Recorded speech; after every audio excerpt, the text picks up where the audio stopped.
What's up, everybody? Welcome back to Gaming Without Parole.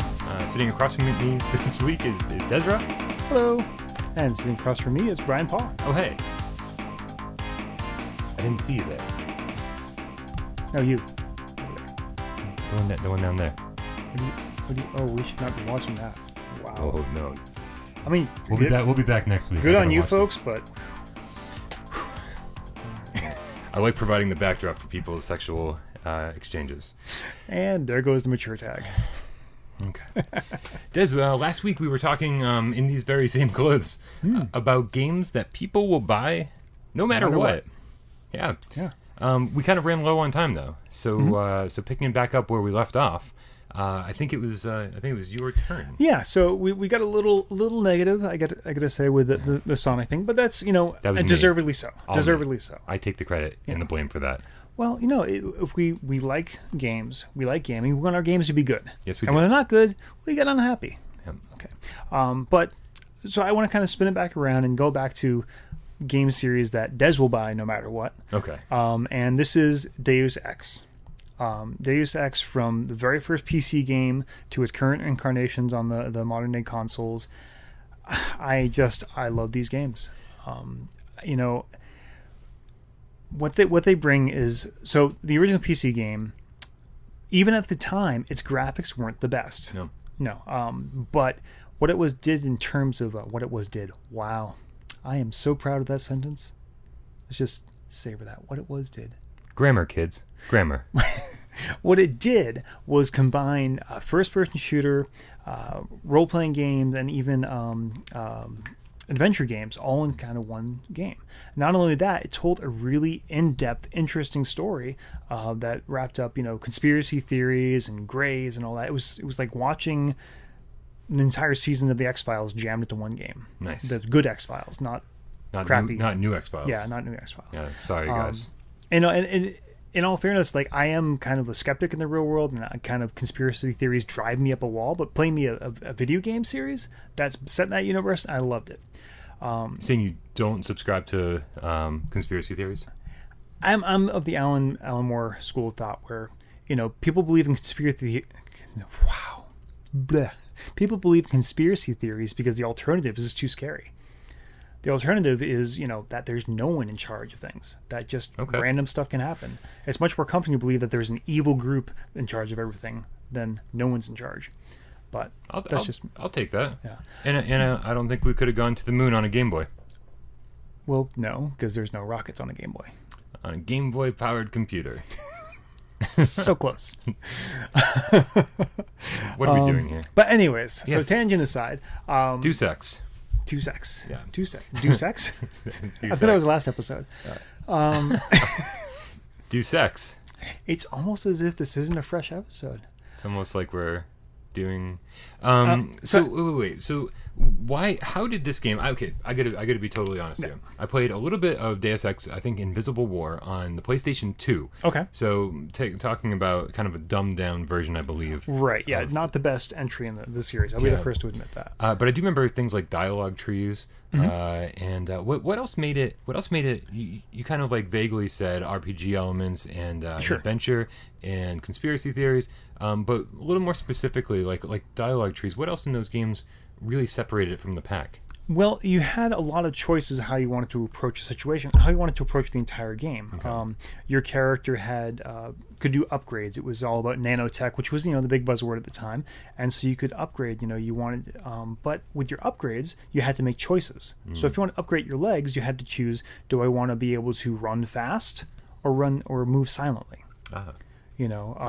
So right off the bat, that's pretty obvious. Okay, am I going to use a stealth-based thing? Am I going to sneak around and try to, just sneak around people? Or fast, I want to run in and just blow everybody up. There were lots of choices like that. And once you made that choice, you really, you're kind of committed to that style of gameplay. Sure. And so you had that. Also, in the plot of the games, as you went through, like the game started initially where your job was to, take out some terrorists and then go find out why they were stealing this. It's called ambrosia. There was a disease called the Gray Death that everyone was suffering from. And, this ambrosia is the MacGuffin that starts you into the story. Okay. But once you start getting into it, you realize, oh, maybe the people I thought were the good guys aren't the good guys, but then you learn a little bit more. Well, maybe I was wrong the first time. Maybe there's this other group, and you really have to make choices about what you're going to do and how not only how you're going to approach situations, but what do you think the right thing to do is? Who should you trust? So even the overarching story is changing as you make decisions. Yeah, there are famously two big endings, which I don't know if we should have a spoiler warning for a 20-year-old game. Well, we probably shouldn't say what the endings are. Yeah, it's definitely worth playing, but yeah, there are two completely incongruous. You're going to have this ending or this ending. You can't play through and make both happen. So at least good, if nothing else, for at least two complete playthroughs. Oh, I'd say a few playthroughs. I mean, you can go through and I think, if I remember correctly, in the first Deus Ex, you can go through without killing anyone.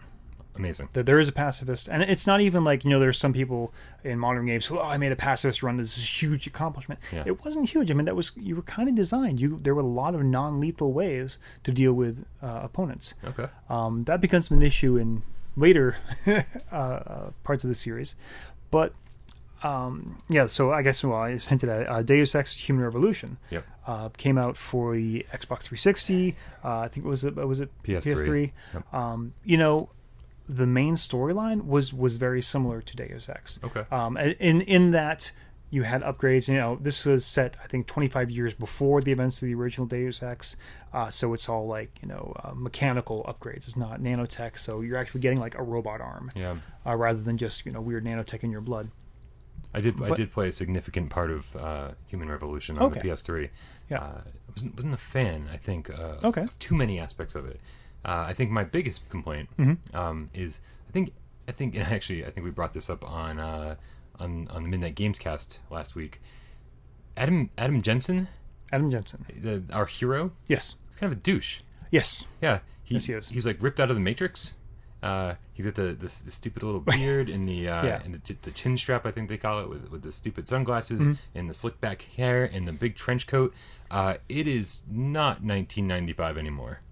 No, but it's set in a time that was, so if you accept, like, I can absolutely accept that critique. It's like, well, that's not cool anymore. But on the flip side, you have to give them credit. They have committed to this look. Yeah, they have.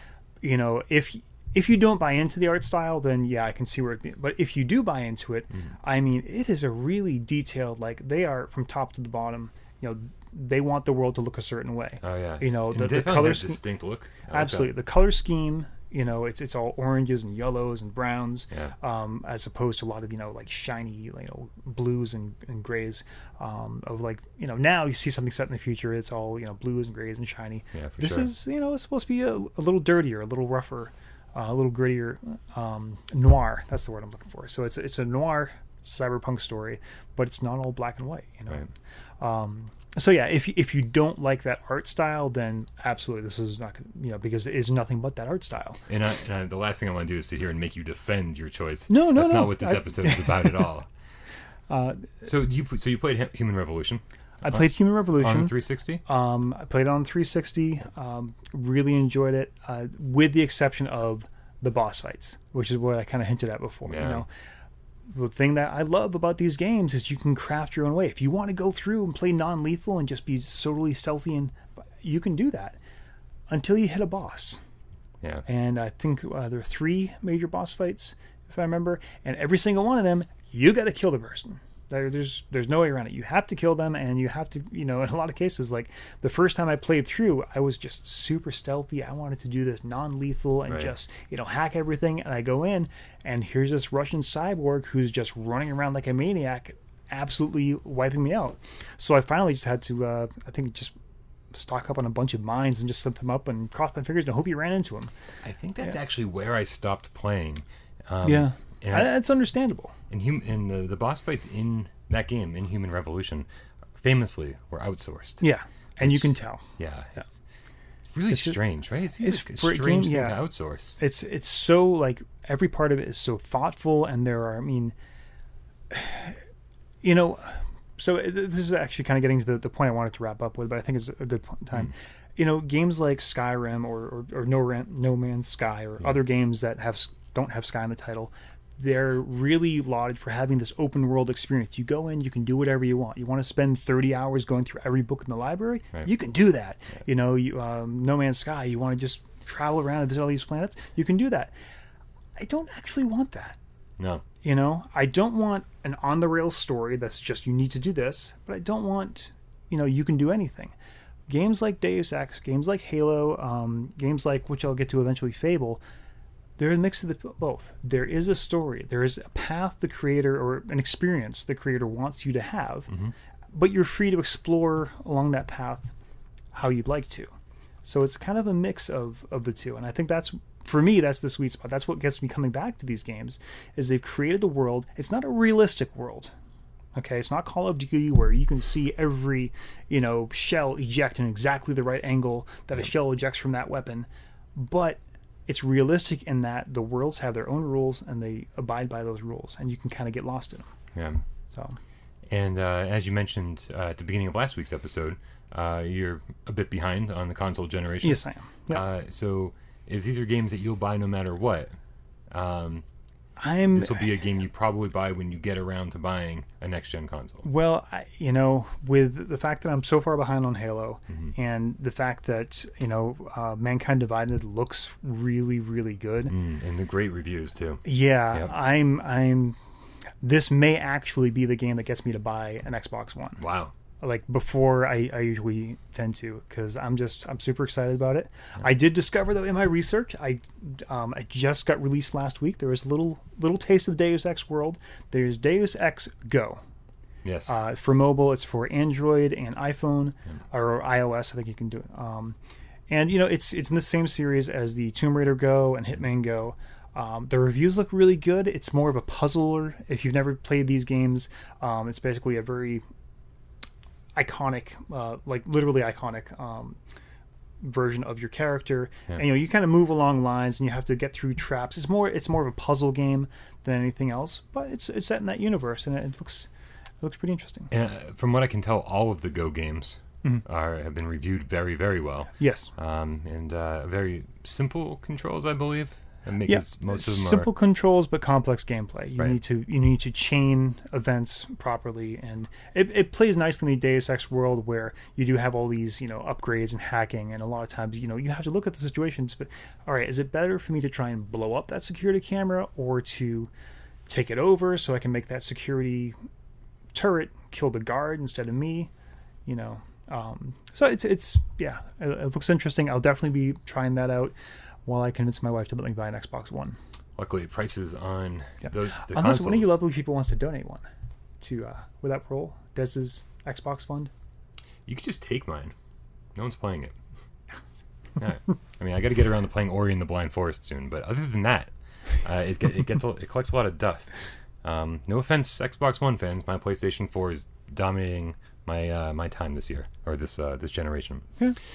And if you're the Xbox Slim, the Xbox One S is debuting, so I'm assuming that they're going to be dropping the price dramatically on the current version of the Xbox One. Absolutely. So hopefully you can grab one of those for like $200 soon. Hopefully. Right.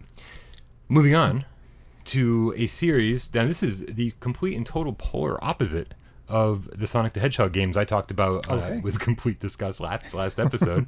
Again, apologies. This is the Grand Theft Auto series. Now, just like I would say, total opposite of Sonic. Yeah. Oh, yeah. Pretty congruent with Shadow the Hedgehog. If you punch a prostitute hard enough, does she drop rings? Yeah, hey, sexism is fun. We'll be here all week. Grand Theft Auto, originally by DMA Designs. They became Rockstar North later on. Debuted in 1997. It was 2D. It was overhead. It was on the PC and the PlayStation 1. Eventually Game Boy Color. That's weird. And if you're curious about this game, don't be terribly curious. Go watch a YouTube video or something. Yeah, they're not great. No, they were okay at the time. One of the driving mechanics I don't like, and it's not a driving mechanic, it's actually the camera itself. It kind of zooms in when you stop on your car. It's all overhead. Right. And then as you accelerate, the camera pulls out.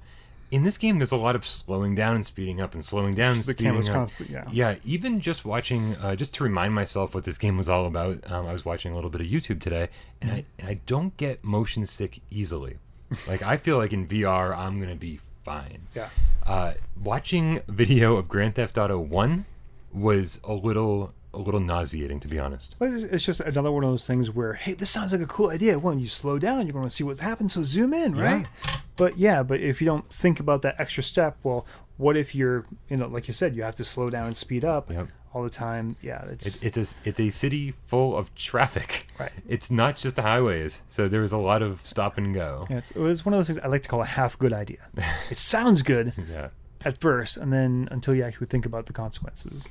So that Grand Theft Auto 1 and its sort of expansion pack, which was Grand Theft Auto London 1969, very similar games as is Grand Theft Auto 2, which actually came to Dreamcast as well. They all have the same idea. Yeah. They're all okay games. I would say slightly better than average. But if you really want to play a game like this, I'm going to say right here, this is Retro City Rampage. This is on PlayStation 4 and Vita at the very least. Okay. I don't know where else it might be found, but this is an indie game that is it was supposed to be a takeoff of Grand Theft Auto, the originals, and it became something very, very different. All right. But it's a lot of fun, and it's got a great sense of humor, and you can probably find it pretty cheap. So check that out. Ooh. But when Rockstar North was officially given to print their own money. That happened in 2001, and that was when Grand Theft Auto 3 got released on the PlayStation 2. Yes. I don't know if you remember this, but I remember reading an Electronic Gaming Monthly and seeing the screenshots and just seeing this big open city and this guy on foot and all the different cars, and you could just do anything.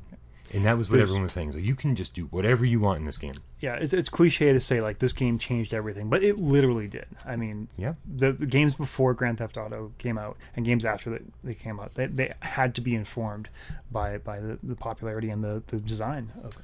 In fact, EGM, Electronic Gaming Monthly, there's a quote from their review that said, "The Edinburgh-based game developers have designed a go anywhere, anytime game that reaches new heights in immersion." Now, the fact that it was called a go anywhere, anytime game means the term open world and sandbox had not yet been coined. This is, for all intents and purposes, kind of the first open world game. If you can think of an earlier one, leave a comment here. I know you're doing it already. I'm kind of doing it myself. Because there are other ones, like in Grand Theft Auto 1 and 2. Those are open world games, but to do it in 3D with such finesse and I mean, it wasn't a technically stunning game, but it really kind of showed it showed what the PlayStation 2 was capable of, and I think really cemented Sony's lead for that generation. Oh yeah, and it set the bar for developers, from there on. Again, like I said, like anyone who was creating any kind of like first person game after that had to take this kind of experience into account. Yeah, I'm kind of the opinion that I think maybe Mafia, Just Cause, True Crime, Saints Row, none of these games would exist probably at all without Grand Theft Auto. Yeah, no, Saints Row absolutely would not. I mean, Saints Row. Well, so the first one was more of a knockoff, but eventually they became like a parody. Yeah, which is why I preferred the Saints Row series to Grand Theft Auto. They're more fun. They're more like... They're absolutely, they don't take themselves as seriously. Right. Grand Theft Auto has kind of a nastier... I mean, there is some humor in there, but it's, It's a gritty game. Yeah, it is. It's a gritty game. But Saints Row is just like, okay, we see what you're doing there. We think it's laughable, and we're going to do that 1,000 times more and make fun of it the whole time. I mean, yeah, it's, when you're walking around the streets carrying a 8-foot-long dildo bat, you've got a quality game. Just to prove that this game sold a ton, it was exclusive to PS2 and PC and sold 17.5 million copies. Just that edition alone. Just Grand Theft Auto 3. Which brings us to 2002, Grand Theft Auto Vice City, which mimicked the look of Miami Vice, I think, pretty well. 1980s. Can we just make this pastel? Yeah, right. Can we? No, we can't. Oh. Well, I don't know how to do that yet. Okay. One day. I think you have to wear a green a green jacket. And there you go. And then pastel I can change the color of it. Pastel and black. And it can't be in front of a green screen or that'd be really weird. But Vice City, I mean, the iconic 80s soundtrack, I think, is what sold that game. Yeah. You could just drive around for hours and hours and hours listening to different radio stations and never hear the same song twice. It was all licensed music from the 80s. It was like the early days of MTV. It was amazing. Yeah. Now, wasn't there... I seem to remember there was a licensed edition of that for the N-Gage called... Grand Theft Auto Ocean Beach? I quit. No? I quit. Isn't that not real? Video Game True and False. If you haven't seen an episode of Video Game True or False, go check out our other podcast, which is the Midnight Games Cast. Every week we do an episode of Video Game True or False. Des apparently helped Michelle out a little bit with her list last week. I don't know why you're saying that. Seriously, that was a good actually game. 2 weeks ago at this point, because now we're on the separate episode. I love that game. Yeah. You guys suck. You all suck. So yeah, Grand Theft Auto Vice City eventually, of course, came to Xbox, but that was a little bit later, after the exclusivity deal with Sony was up. But again, PC, PS2, and Xbox, 20 million copies. So we're upping the ante here. That's not bad. 2004, 2 years later, Grand Theft Auto San Andreas. Now, this is out of control. San Andreas is... What I remember most about San Andreas isn't the game.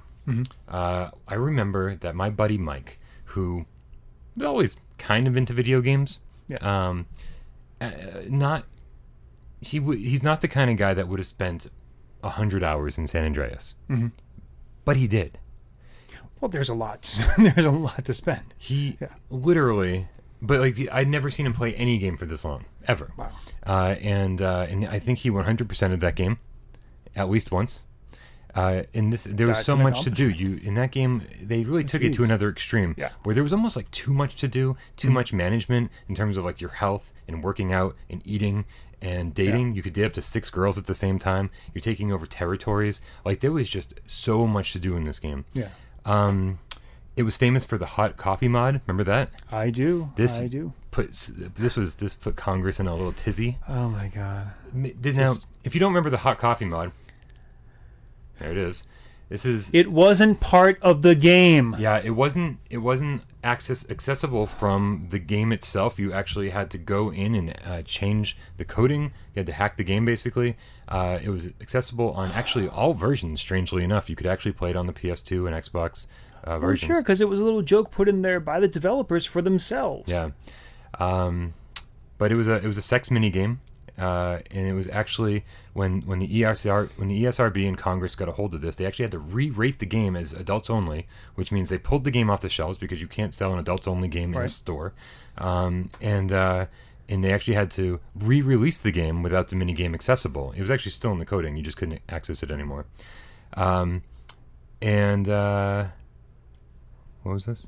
27.5 million copies sold. So that was up 7.5 million copies from Vice City. This is out of control. And can I just say one more thing on this? Please.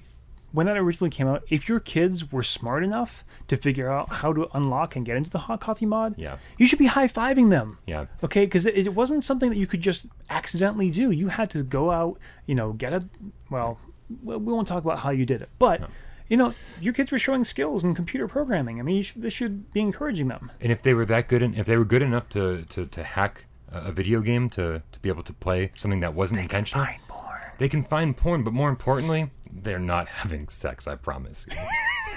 Then 2005 and 2006 were interesting because for whatever reason, I'm assuming Sony begged them to, Rockstar North, or I don't know if they actually created these games, but Liberty City Stories was released on the PSP and sold 8 million copies, which is kind of crazy considering that PSP software wasn't known for its high sales numbers. Were there even 8 million PSPs? Oh, yeah. It was actually super the PSP unit itself was super popular. Okay.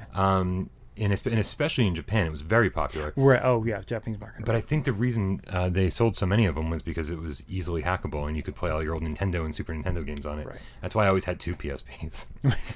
And then the following year, Vice City Stories came out to the PSP, sold about half the number, 4.5 million, but still very respectable. Yeah.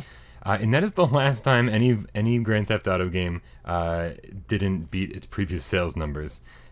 Grand Theft Auto 4... Oh, I'm lying. I'm sorry. Grand Theft Auto 4 came out on PS3 and 360. Okay. 25 million copies sold. Now this was interesting because for the first time ever, companies couldn't really get away with doing like reskins of games. It's like, yes, Vice City and San Andreas were essentially brand new Grand Theft Auto games, right? But they were using the same game engine and Yep. just with like updated ideas and Sure. different characters and different stories. It's like, so yeah, sure. It's like they are new games, but Right. the hard work was kind of done for them already. Yeah. So what happened was, for the first time, we got 2 pieces of DLC, which were huge expansion packs for both games. For Grand Theft Auto 4, and that was The Lost and the Damned, Okay. which was well reviewed, Yeah. but not as well reviewed as The Ballad of Gay Tony, which was really highly regarded. I think most people consider it better than Lost and the Damned and Grand Theft Auto 4 proper. Okay. Yeah.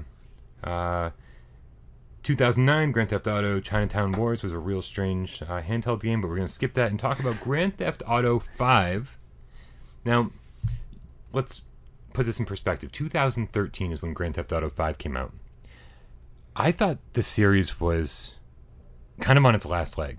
I get the feeling, yeah. Right? Yeah. Because since Grand Theft Auto 3, the number of imitators had crept in. Just Cause obviously was awesome, and Saints Row was more fun. I think everybody thought Saints Row was more fun than Grand Theft Auto, and I think on everybody's mind was, can Rockstar compete with themselves and compete with the competition now? Yeah.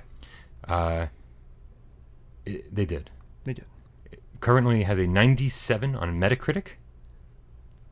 Yeah. Unbelievable. Really? Yep. It came to Xbox 360 and PlayStation 3 in 2013 at the end of those consoles' life cycle. Yeah, they were done. Yeah. I think the other machines were already out. I'm really bad with math. Not quite out yet. Yeah, not yet, but everyone knew they were coming. Everyone knew they were coming, and everyone was like, well, why aren't these on the new consoles? Yeah. But they really pushed those consoles to its limits. Like, Grand Theft Auto 5 looks markedly better than Grand Theft Auto 4 did. I mean, just the game engine was amazing. It almost looked like we didn't need next-gen consoles at that point. Well, and that's the time and generation, too, where they've had all this time to learn how to get every single little bit of horsepower out of it. Which is they've why I learned all the love. tricks. It's my favorite time to own a console, is at the end of its lifespan. Absolutely. That's when we get The Last of Us. I think that's when we got, was it Earthbound? Was that great? Yeah, I'm that always sounds wrong. right. Always wrong about these things. I'll go back later and be like, no, it was like a launch title. See, well, the good news is we can say whatever we want because the voice of the internet has been killed, so we will no longer have to worry about. Yeah, you don't know who he is? Inherited. Don't worry, we're good. It's you're better off. So, I mean, Rockstar did the right thing, and they brought Grand Theft Auto 5 to PS4 and Xbox One, bringing the grand total of Grand Theft Auto 5 sales from all 4 platforms, 65 million units sold. It's one of the top selling games of all time. It is actually a masterpiece. The number of things you can do, they streamlined things from they took the good parts of San Andreas and left the bad parts. I mean, they really great. It's a company who's learned their lessons. Yeah. And they don't oversaturate the market. Last week we talked about Sonic the Hedgehog, where Sega, in the first 3 years of Sonic, put out 11 Sonic games. Yeah. Rockstar pulls back and they give you time to miss Grand Theft Auto before they give you another one. They make you want another one before they give you another one. In fact, I don't even know why Rockstar makes other games. I think it's just because they're maybe bored in the downtime, right? But We got Rockstar, all these developers. We got to do something. right? We're paying them; they should probably make something. But it's not. They're not a one-trick pony. Grand Theft Auto is not the only thing they're good at. The Manhunt games were interesting and different. They made The Warriors on PlayStation 2, which was a really strange licensed game from a movie from the 70s. That's so. Now, this just suddenly makes sense. Oh. We were just joking about how, in between, they had to find jobs for all these developers. Here's what happens. Yeah. Management comes in. It's like, wait, we just released San Andreas or whatever. Yeah. What are you guys doing? And they were actually watching The Warriors. The Warriors. We're researching a game. The Warriors. All right, good. Yeah, go for that. Right? Oh, crap. Now we're going to make a Warriors game. Turns out they made a good game. Right. But really good game. And in Red Dead Redemption, Jeez, unbelievable! Like this is a lot of people like Red Dead better than they like Grand Theft. It's crazy. This is a super talented studio. So when we say these are games people buy no matter what, good.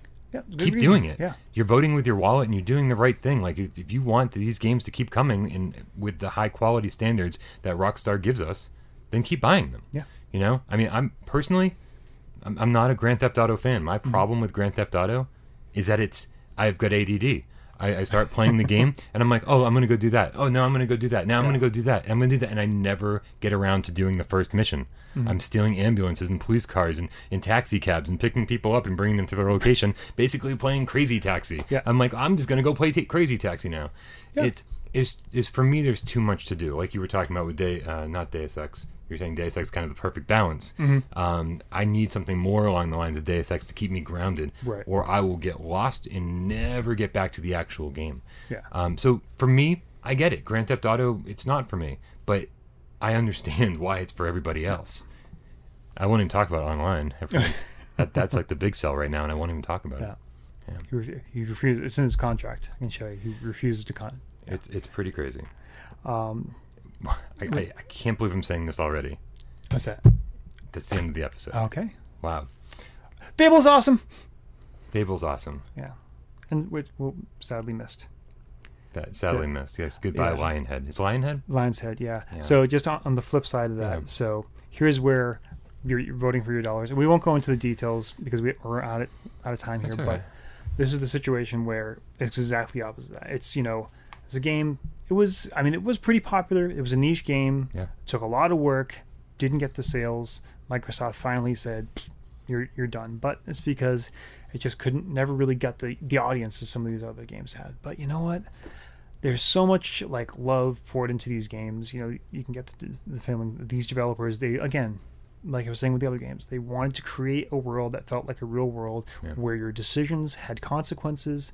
You can, well, if you know gaming, you know Fable. You have a choice to be good or bad. How you dress affects how people interact with you.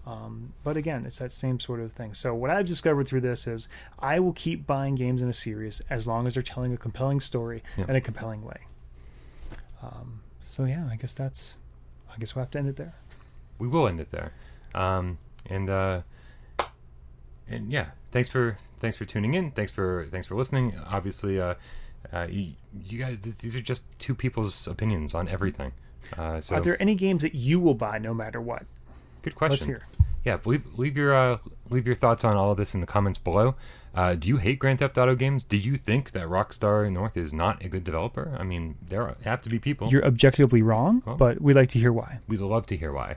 Yeah, let us know what you think, and we'll do this again soon. The people on the internet love it when you tell them they're wrong. You know that, right? Oh, that's the only way I can get them to watch. For Gaming Without Parole, my name's Bryan Paul. My name's Dezrah. And we'll see you next week.